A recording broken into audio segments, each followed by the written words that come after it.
नमस्ते छात्रों। स्वागत है आपका आपके चैनल में सुमित अखिल में। आज हम शुरू करने वाले हैं क्लास 7th का ट्राइंगल चैप्टर, जिसमें मैं आपको छोटी से और नेक्स्ट लेवल तक की चीजें जो मैं आपको बताऊंगा इस चैप्टर के अंदर। तो मैंने ये बुक ले ली है, RS अग्रवाल है, 7th स्टैंडर्ड की RS अग्रवाल है मैथ्स की, ये बुक मैंने ले ली है।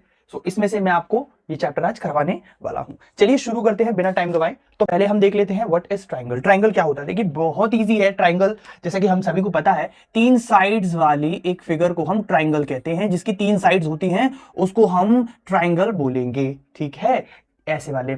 अब ट्राइंगल सिर्फ ऐसे नहीं होते, ट्राइंगलों के डिफरेंट डिफरेंट फॉर्म्स भी होती हैं, अलग अलग भिन्न भिन्न प्रकार के ट्राइंगल होते हैं। जैसे कि इसकी बात कर ले, अगर इसकी तीनों साइड्स बराबर हैं तो हम इसको एक नाम दे देंगे। इसका नाम क्या दे देंगे? इसको बोल देंगे हम इक्विलैटरल ट्राइंगल, ठीक है, equilateral triangle, is it?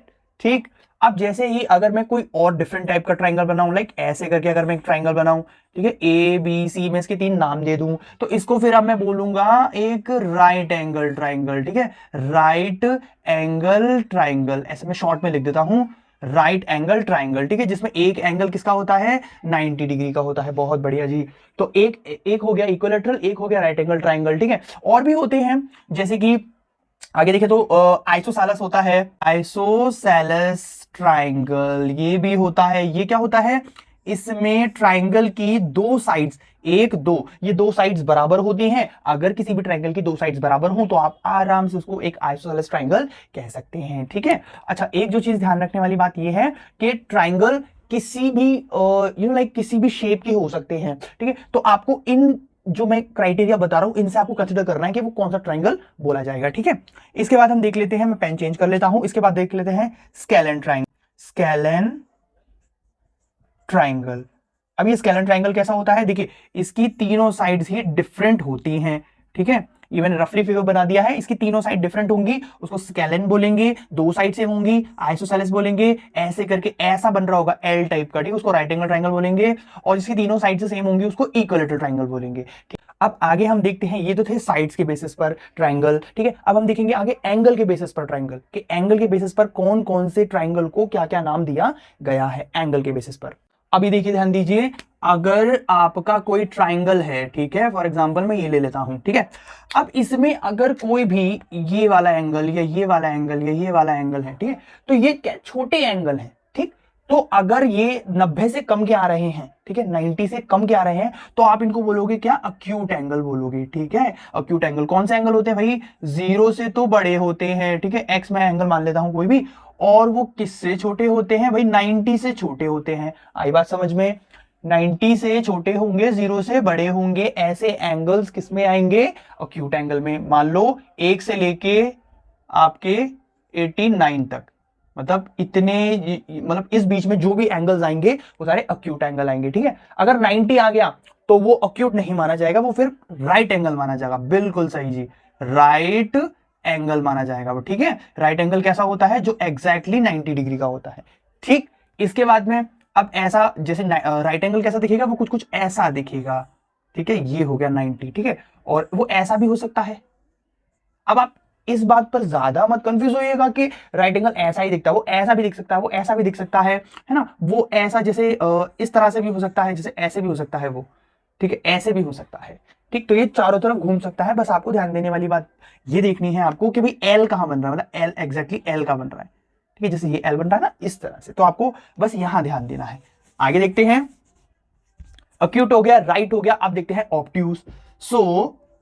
Obtuse, ऐसे एंगल जो 90 से तो बड़े होते हैं परंतु 180 से छोटे होते हैं, लेकिन 180 से छोटे होते हैं, 90 से बड़े होते हैं, ऐसे एंगल्स ऑब्ट्यूस एंगल होते हैं। जैसे कि वो कुछ कुछ वो ट्राइंगल कुछ कुछ ऐसे बनते हैं, देखो ऐसे, ऐसे करके फैले हुए ऐसे बनते हैं, इस तरह से ऐसे बनेंगे, देखो ऐसे करके, ठीक है, ऐसे ऐसे कुछ कुछ ऐसे ऐसे बनेंगे। तो आप समझ जाओ कि भैया उसके अंदर एक ऑब्ट्यूस एंगल है जो 90 से बड़ा होता है, वह 180 से छोटा होता है, ठीक है।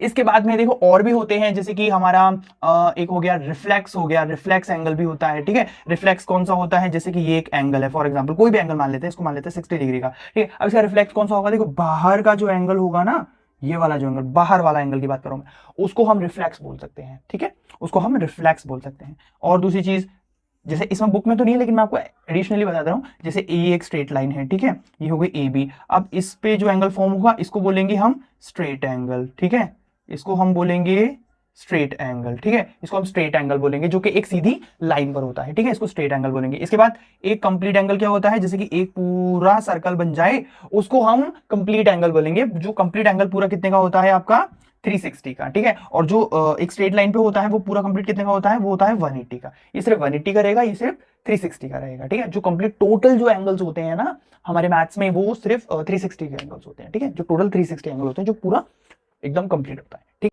अब एक बात और मैं आपको बता दूं, अगर कोई इक्विलैटरल ट्रायंगल है तो उसके इंटीरियर एंगल जो अंदर के एंगल होंगे वो सारे के सारे 60 डिग्री के होंगे। 60 देखो देखो मैं बताता हूं, जैसे ये एक भाई पॉइंट्स टू रिमेंबर है, बस आपको याद रखने हैं, ठीक है।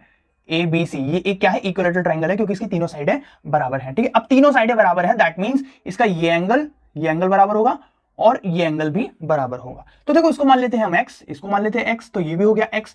अब एक और चीज कि किसी भी ट्राइंगल के इंटीरियर एंगल का सम हमेशा हमेशा 180 ही रहेगा, ठीक है। अगर कोई भी कैसा भी ट्राइंगल हो, इक्विलैटरल ट्राइंगल हो, आइसोसेलेस हो, स्केलन हो, राइट एंगल ट्राइंगल हो, कैसा भी हो, उसके इंटीरियर एंगल का सम हमेशा 180 का 180 ही रहेगा। तो इसका भी सम कितना होगा, मतलब इस एंगल को जोड़ेंगे तो वो कितना बैठेगा, वो 180 बैठेगा। तो हम देख लेते हैं, देखो x plus x equals to कितना होगा 180 का, because of angle sum property of a triangle, right. ASP short में लिख दिया मैंने, एंगल सम प्रॉपर्टी।